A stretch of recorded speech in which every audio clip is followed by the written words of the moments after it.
এইখানে দেখতে পাচ্ছেন, এইখানে পাগলানন্দ বাবার ইয়া ছিল আগে। ও মা কালীর ভক্ত ছিল।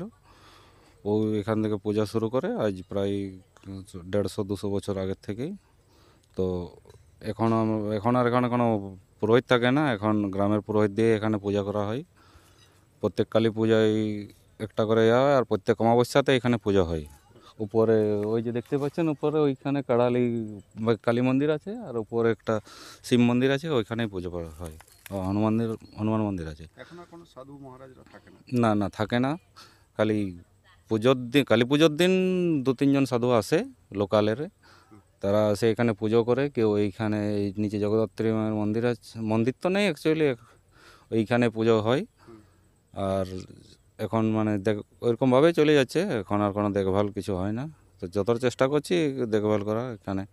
এই যে মনে একটা দুর্গম পাহাড়, গভীর জঙ্গল ছিল আগে, হুম এটা শুনেছি। হুম এই ব্যাপারটা কেমন, একটা গা ছমছম করা পরিবেশ?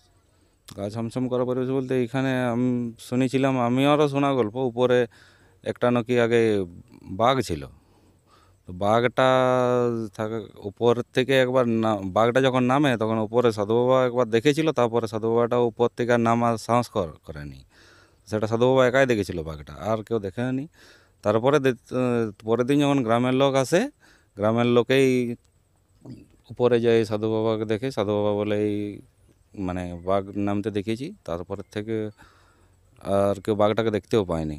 তারপর সাধু বাবাকে নিচে নিয়ে আসে, আর বাঘটার কোনো আর ইয়া পাওয়া যায়নি। কিন্তু এখানে মা কতটা জাগ্রত?